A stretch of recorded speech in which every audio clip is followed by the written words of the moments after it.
안녕하세요. 서울에서 살고 있는 42세 여성입니다. 저는 오늘 천륜을 저버린 짐승 같은 인간들이 저지른 끔찍한 짓을 여러분들에게 털어놓으려고 글을 올립니다. 2년 전의 일이지만 그때의 기억이 마치 어제 일처럼 생생하게 기억이 나고 아무리 애를 써도 잊을 수가 없습니다. 양의 탈을 쓴 늑대라는 말처럼 언제나 밝게 웃으며 착하게만 보였던 사람이 마음속에는 추악한 비밀을 숨기고 있다는 걸 알고 몸소리가 쳐지도록 놀라고 말았습니다. 어떻게 사람이 그런 지독하고 끔찍한 생각을 할 수 있는지 도저히 이해를 할 수가 없을 지경이에요. 차마 제 입으로 말하는 것조차 무서워서 숨기고 있었는데 오늘은 가슴속에 품고 있던 끔찍한 기억을 모두 꺼내서 여러분들에게 들려드리려고 마음먹었습니다. 아마 제 이야기를 들으시면 어떻게 이런 일이 가능할지 차라리 지어낸 이야기일 거라고 생각하실지도 모르겠어요. 하지만 여러분들이 믿든 그렇지 않든 제가 겪은 일이라는 걸 먼저 밝히고 사연을 시작하겠습니다. 제가 대학 3학년이 되었을 때였어요. 같은 과에 들어온 신입생이 저를 좋다고 죽자고 쫓아다니는 겁니다. 저는 연하남에게는 관심이나 흥미가 없어서 무시했는데 그는 누나가 아니면 죽어버릴 거라는 협박성 발언까지 하면서 저를 애완견처럼 졸졸 따라다녔습니다. 정경호라는 남학생이었죠. 처음에는 하는 짓이 당돌하고 귀여워서 저러다 말겠지라고 생각했는데 날이 갈수록 정도가 점점 심해졌어요. 술자리에서도 다른 선후배들을 제치고 기어이 제 옆에 앉아서 다른 사람들의 눈살을 찌푸리게 만들었어요. 저와 같이 듣는 교양 과목 시간에도 늘 제 옆에 찰싹 붙어 앉았어요. 제가 떨어져 앉으라고 정색을 하고 말해도 경호는 막무가내였죠. 싫어. 난 누나가 너무 좋고 누나를 사랑한단 말이야. 경호는 다른 학생들이 있는 강의실 안에서 큰 소리로 저를 사랑한다고 말하는 바람에 부끄러워서 얼굴이 화끈 달아오르게 만든 적이 여러 번이었어요. 경호는 저에 대한 집착이 대단해서 제가 가는 곳이라면 화장실만 빼고 어디든지 따라다녔어요. 그래서 제가 가입한 동아리에도 들어왔죠. 동아리방에서 경호를 만나자 저는 그를 따로 불러서 조용하지만 진지하게 제 솔직한 마음을 말해주었어요. 경호야, 이제 그만 따라다녀. 내가 몇 번이나 말했잖아. 나는 너랑 사귈 생각이 전혀 없어. 그러니까 괜히 헛고생하지 마. 나는 말이야 10번 찍어서 안 넘어가는 나무는 없다는 말을 믿어. 누나도 분명히 나를 좋아하게 될 테니까. 너 정말 이럴래? 싫다는데 왜 귀찮게 굴어? 제가 소리를 지르자 지나가던 동아리 회장이 저희들이 다투는 소리를 듣게 되었어요. 동아리 회장은 제 여자 동기였어요. 네가 경호 때문에 힘들어한다는 소리 얼핏 들었어. 자세하게 말해봐. 왜 그래? 저는 회장에게 스토커처럼 저를 따라다니는 경호 때문에 노이로제에 걸릴 지경이라고 솔직하게 털어놓았죠. 그렇구나. 그럼 내가 경호 만나서 잘 타일러 볼게. 며칠 뒤에 회장은 경호를 따로 만났어요. 그리고 저를 카페로 데리고 갔어요. 회장은 긴 한숨부터 내쉬었죠. 효정아, 경호 고집이 장난이 아니야. 2시간이 넘게 타일렀는데 죽어도 너를 포기 못하겠다고 하더라. 내 생각에 방법은 하나밖에 없어. 그게 뭔데? 빨리 다른 남자를 만나서 애인을 만들어버려. 그럼 경호도 포기할 거야. 내가 괜찮은 남자 소개해줄게. 그녀는 자기 오빠의 친구를 소개해 주었어요. 그냥 가벼운 마음으로 기대감 없이 만났는데 그는 얼굴도 잘생기고 여자에 대한 배려심도 많은 다정다감한 남자였어요. 저는 한 번의 만남으로 그에게 끌리게 되었어요. 그리고 회장은 경호 귀에 들어가도록 제가 연애를 시작했다는 소식을 퍼뜨렸어요. 그런데 경호는 전혀 뜻밖의 말을 했어요. 누나, 골키퍼 있다고 골이 안 들어가는 건 아니잖아. 오히려 경쟁자가 생기니까 승부욕이 더 불타올라. 두고 봐. 누나는 반드시 나랑 결혼하게 될 테니까. 제 계획은 완전히 빗나가고 말았어요. 경호는 선배와 제가 데이트를 하는 곳에 어김없이 나타났어요. 제게 사정을 들은 선배도 경쟁자가 있으니 재미있다고 웃으며 넘겼는데 나중에 선배도 경호가 얼마나 지독한 독종인지 알게 되었어요. 스토커처럼 집요하게 저희들을 감시하면서 따라다니자 경호의 방해에 짜증이 난 선배는 경호와 말다툼을 하다가 멱살잡이까지 하게 되었어요. 그래도 경호는 저희들을 따라다니면서 방해를 했고 거기에 질려버린 선배가 먼저 손을 들고 말았어요. 효정아, 우리 그만 만나자. 난 찰거머리 같은 놈이 붙어있는 여자랑 사귀고 싶은 생각이 없어. 경호 덕분에 저는 처음으로 시련의 아픔을 맛보게 되었어요. 머리끝까지 화가 나서 경호한테 먼저 만나자고 했어요. 아니, 누나가 웬일이야? 먼저 나를 만나자고 하더니 이제 나를 받아주기로 한 거야? 영문도 모르고 달려온 경호는 좋아서 해벌쭉 웃었어요. 하지만 저는 그를 노려보면서 뺨을 갈겨버렸습니다. 너, 내가 분명히 경고하는데 앞으로 내 눈앞에 나타나지 마. 만약에 그러면 나 죽어버릴지도 몰라. 미친 자식. 기습적으로 뺨을 맞은 경호는 얼굴이 굳어지더니 고개를 숙였어요. 그리고 한동안 학교에도 나오지 않았습니다. 이제 정신을 차리고 저를 포기했다고 생각하고 마음을 탁 놓았는데 그게 아니었어요. 얼마 후에 친구들과 기분 좋은 술자리를 마치고 밤늦게 집에 돌아왔어요. 그런데 집 앞에 웬 남자가 앉아 있었어요. 바로 경호였죠. 그를 보는 순간 저는 심장이 얼어붙는 것 같았어요. 누나, 우리 잠깐만 얘기 좀 해. 왜 이래? 난 너랑 할 말 없어. 저리 비켜. 저는 경호를 밀어버리고 다급하게 집 안으로 도망치듯이 들어갔어요.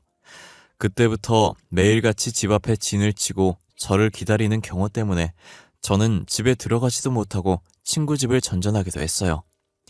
그러니 부모님들도 그런 사실을 알게 되셨고 스토커에게 시달린다고 경찰에 신고를 했지만 출동한 경찰들은 그냥 좋아서 따라다니는 것뿐이었고 제게 물리적인 폭력이나 협박을 가하지 않아서 처벌하기가 난감하다면서 그냥 돌아갔어요. 상황이 이 지경이 되자 제 친구 동아리 회장은 이제 그만 경호를 받아주는 게 어떠냐는 말까지 했어요. 효정아, 웬만하면 경호하고 사귀어봐. 애가 귀엽고 착하잖아. 싫어. 난 연하는 죽어도 상종 안 한다고. 내가 넓은 마음으로 너한테 양보할게. 어머, 난 덩치가 있고 듬직한 남자가 좋아.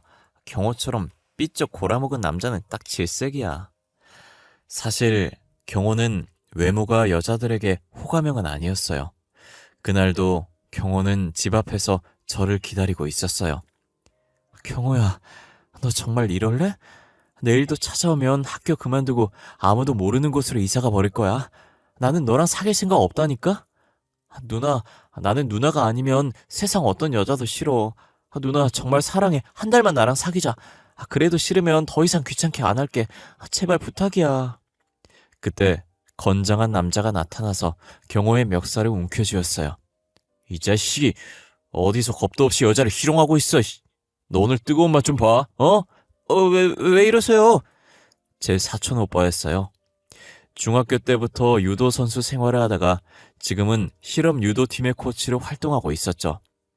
얼마 전에 외가로 간 엄마가 날마다 집까지 찾아와서 저를 괴롭히는 정신병자 불량배 같은 놈 때문에 미치겠다고 하소연을 했고 그 말을 들은 사촌 오빠가 자기한테 맡기라고 했답니다. 사촌 오빠는 단단히 벼르고 있었는데 그날 딱 걸렸던 거예요. 경호는 사촌 오빠에게 멱살이 잡혀서 인적이 없는 골목으로 질질 끌려가서 정말 복날 개 맞듯이 맞았어요. 저러다가 사람 하나 잡겠다는 생각이 들어 겁이 난 제가 오빠에게 사정을 하며 말렸지만 경호는 이미 얼굴이 엉망이 되어 있었어요. 너 한 번만 더 효정이한테 찝쩍거리면 정말 이번 생은 마감하고 다음 생을 기약할 각오해. 알았어? 사촌 오빠가 간 다음에 온몸이 만신창이가 되어서 골목에 쓰러져 후늦게 오는 경호를 보니 마음이 짠해졌어요.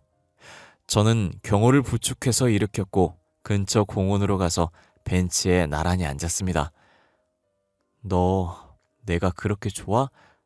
난 누나를 처음 봤을 때부터 다른 여자는 전혀 눈에 들어오지 않았어. 정말이야, 누나만 보인다고. 그런데 왜 내 마음을 몰라주는 거야? 왜? 그의 눈물을 보는 순간 제가 뭐 대단한 여자라고 순진하고 착한 남자 가슴에 못을 박겠는가라는 생각이 들었어요. 좋아. 네 말대로 딱 한 달만 우리 진지하게 사귀어보자. 정말이야? 그래, 오늘부터 1일이야. 고마워, 누나. 정말 고마워. 그때부터 캠퍼스 커플이 되었고, 약속한 한 달 뒤에 저는 그를 제 남편으로 받아들이게 되었어요. 졸업 후에 성적이 괜찮았던 남편은 이름만 대면 알만한 대기업의 공채에 당당하게 합격했고, 저희들은 몇 달 뒤에 결혼식을 올리게 되었어요. 결혼을 약속한 뒤에 저는 남편에게 노총각 형이 있다는 걸 알게 되었습니다. 남편과는 10살이나 차이가 나서 곧 40을 바라보는 노총각이었죠. 그는 회계사로 일하고 있었어요. 연애를 하는 동안 남편은 자기 집안에 대해서 말을 별로 하지 않았고 형이 있다는 말은 전혀 하지 않았어요.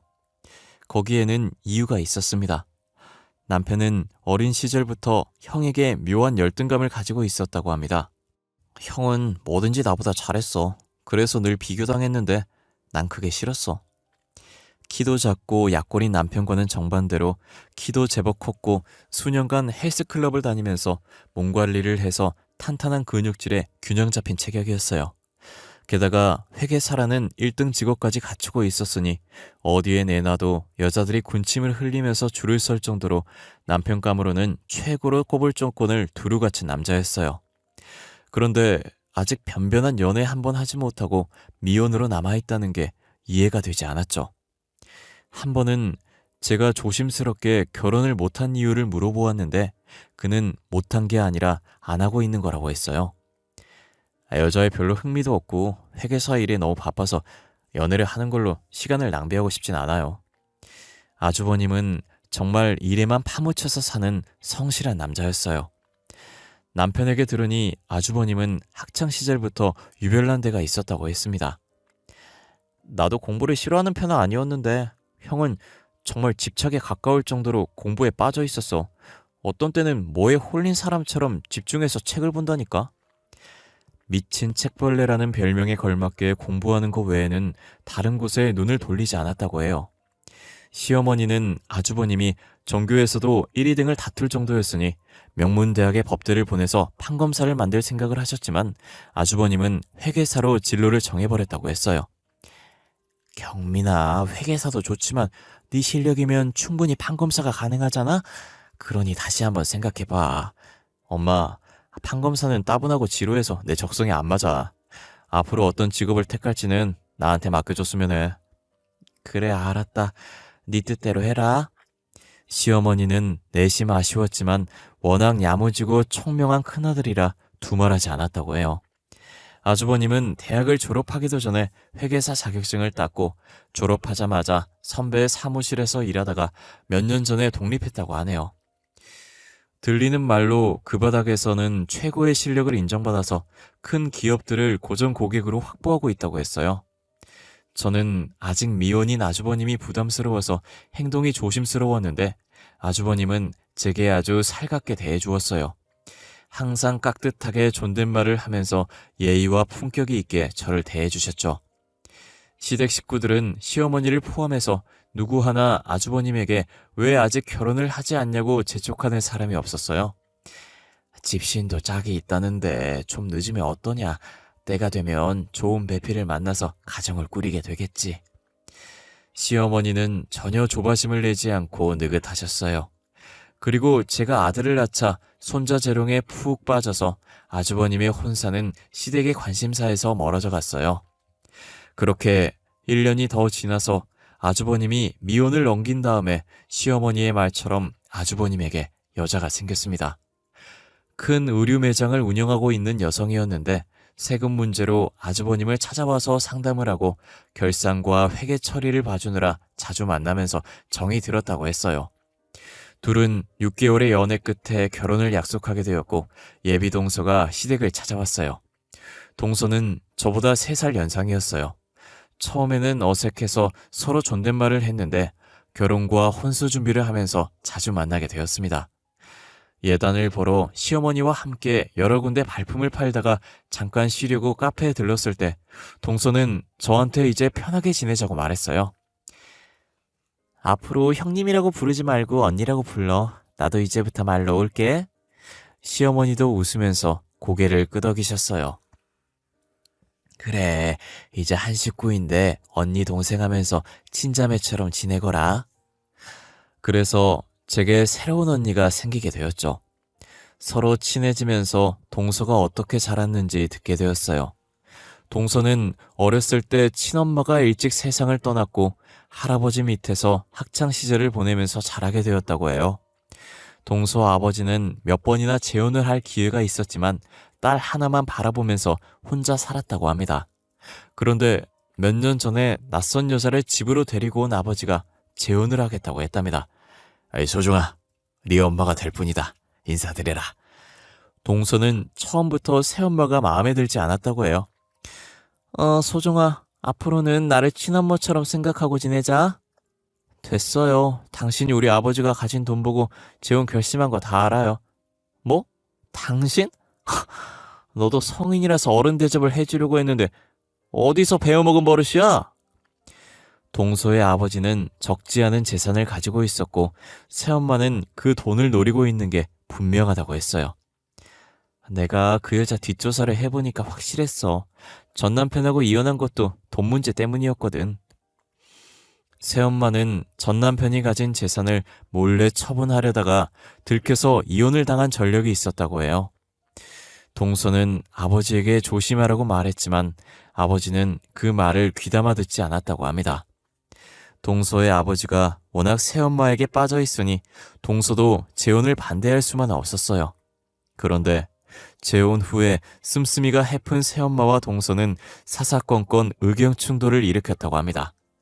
당신 아버지 카드로 300만 원이나 긁었던데 무슨 짓을 한 거예요? 백화점에서 쇼핑 좀 했어. 매일 집에서 노는 주제 쇼핑으로 몇백만 원이나 쓰고 다녀요? 당장 카드 내놔요. 뭐? 웃기고 있네. 네가 뭔데 나한테 이래라 저래라는 거야? 동서는 새엄마의 지갑에서 카드를 꺼내서 잘라버렸다고 해요. 아니, 이게 뭐 하는 짓이야? 화가 난 새엄마는 발악적으로 소리를 지르면서 동서의 뺨을 때렸고 동서도 지지 않고 맞섰다고 합니다. 새엄마는 아주 젊어서 동서와 나이 차이가 많이 나지 않아서 서로 만나기만 하면 앙숙처럼 싸우게 되었다고 했어요. 그러다 동서가 결혼을 한 뒤로는 새엄마와는 연락조차 하지 않고 지낸다고 했어요. 새엄마에게는 거칠고 반항적이었지만 제게 동서는 세상에서 둘도 없는 착한 천사 같은 언니였어요. 제게 상전 노릇을 하지 않고 친언니처럼 살갑게 저를 챙겨줘서 저희들은 친자매처럼 지내게 되었어요. 주말이나 연휴가 끼어서 매장에 손님이 많은 날이면 저는 아들을 시어머니에게 맡기고 어김없이 동서의 매장으로 나가서 알바를 뛰었어요. 일이 끝나면 동서는 어김없이 제게 일당을 챙겨주었어요.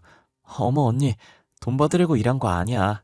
나도 알아. 그렇지만 아무리 가족이라도 계산은 분명하게 해야지. 특별히 두둑하게 넣었어.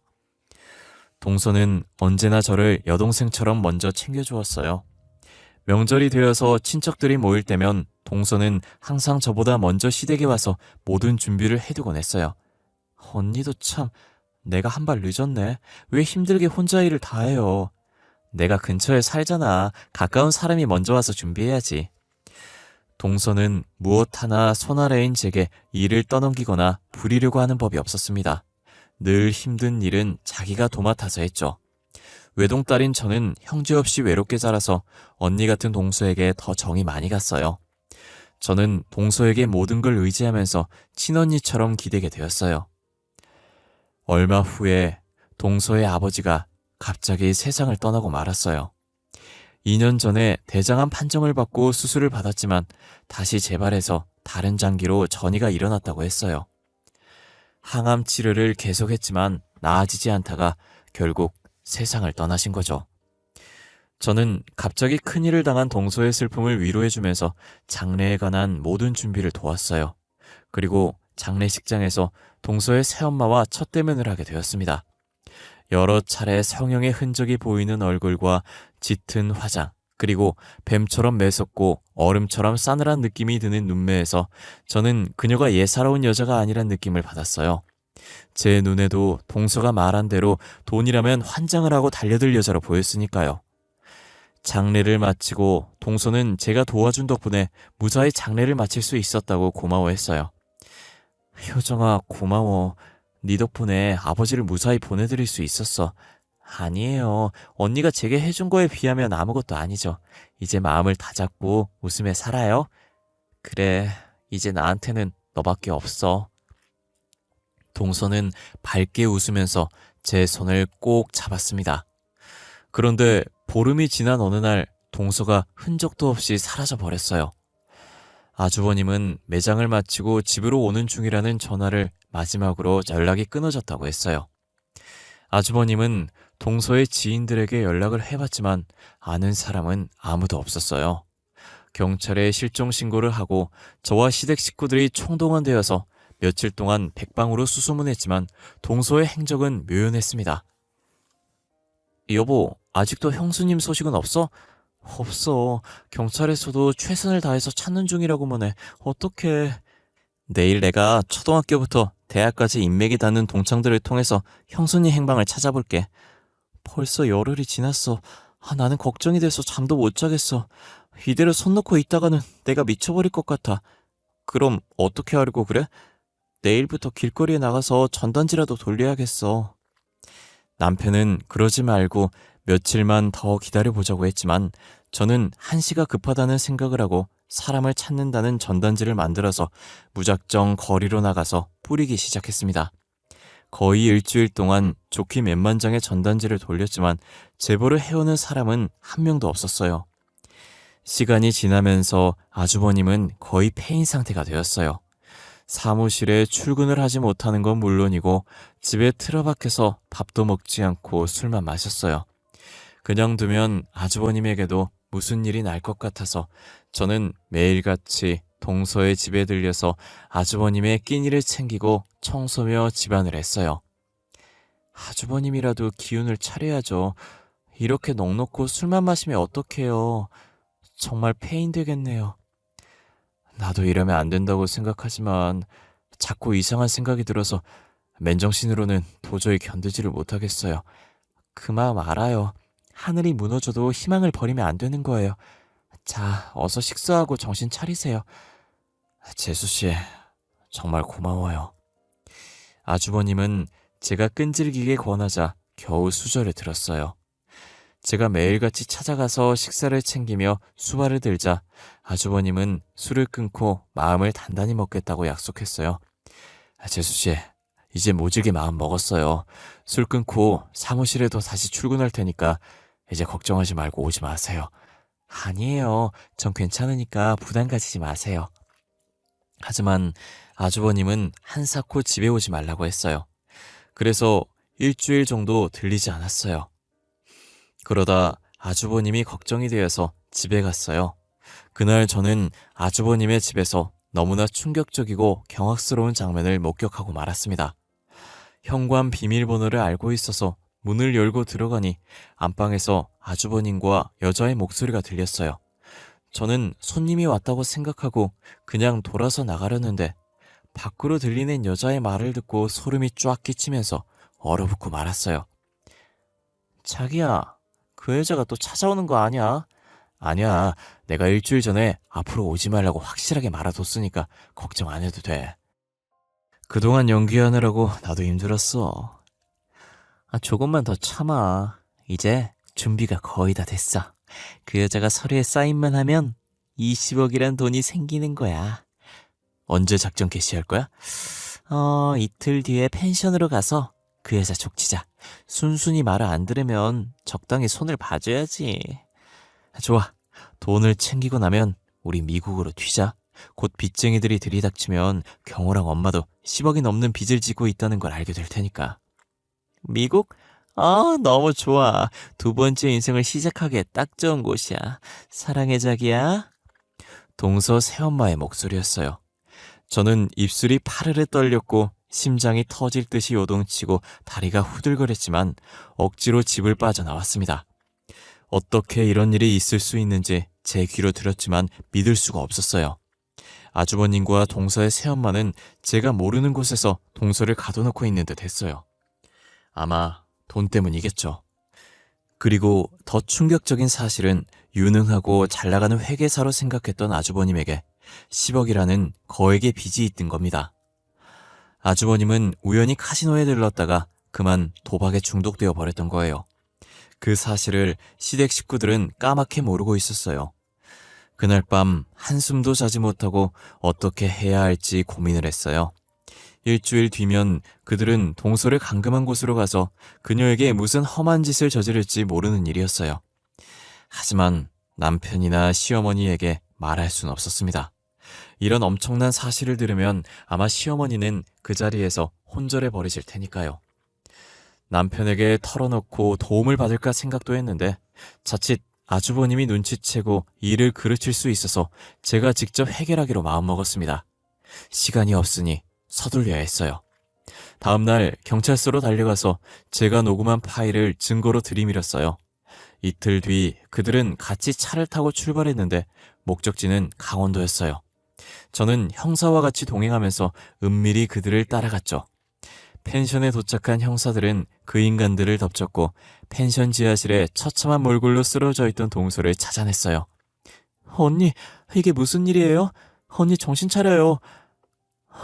요정아, 그것들이 나를 죽이려고 아버지 유산 때문이야. 동서는 보름이 넘게 갇혀 있어서 탈진해서 거의 정신이 나가 있었어요. 동서는 구급차에 실려서 병원으로 갔고 형사들은 인간 쓰레기 같은 짓을 저지른 그것들의 손에 수갑을 채웠습니다. 특수감금과 공갈협박 혐의라고 했어요. 그것들은 동서가 물려받은 유산을 노리고 작당을 해서 강원도 펜션으로 여행을 가자고 꼬드겨서 지하실에 동서를 가둬버린 것이었어요. 동서의 아버지는 재혼 후에 계모가 자기 재산을 눈독을 들이고 있다는 걸 알아차리고 암이 재발해서 시한부 판정을 받자 새엄마 몰래 변호사를 통해서 전 재산을 동서에게 상속한다는 유언장을 작성했다고 합니다. 동서의 아버지가 세상을 떠나고 뒤늦게 그 사실을 알아차린 새엄마는 아주버님과 작당을 해서 동서를 강원도 펜션에 여행 가자고 유인한 다음에 수면제까지 준비한 것이었죠. 여기서 더 기가 막힌 건 동서와 결혼을 하기 전부터 동서의 새엄마와 아주버님이 내연관계였다는 겁니다. 둘이 알고 지내게 된 계기는 아주버님 대학 후배의 누나가 바로 새엄마였다고 하네요. 우연히 대학 후배와 만나서 술을 마시는 자리에 그녀가 합석을 하게 되었고 첫 만남에서 불꽃 같은 느낌이 통한 둘은 비밀리에 만나면서 불륜을 저질렀던 거죠. 그녀는 어처구니없게도 자기 애인이었던 아주버님에게 의붓 딸인 동서를 소개해주고 결혼까지 시켰던 겁니다. 그때는 동서가 출가 외인이 되면 동서 아버지의 재산은 전부 자기 차지가 될 거란 계산을 했는데 모든 게 틀어져 버린 것이었죠. 나중에 모든 걸 알게 된 시어머니는 한참 동안 넋이 나간 표정으로 멍하니 계시다가 제 손을 잡고 고맙다고 하셨어요. 아휴, 믿는 도끼에 발등을 지켜도 분수가 있지. 경민이 그놈이 이런 처참한 짓을 저지르다니. 너 아니었으면 큰애가 험한 꼴을 당할 뻔했구나. 고맙다.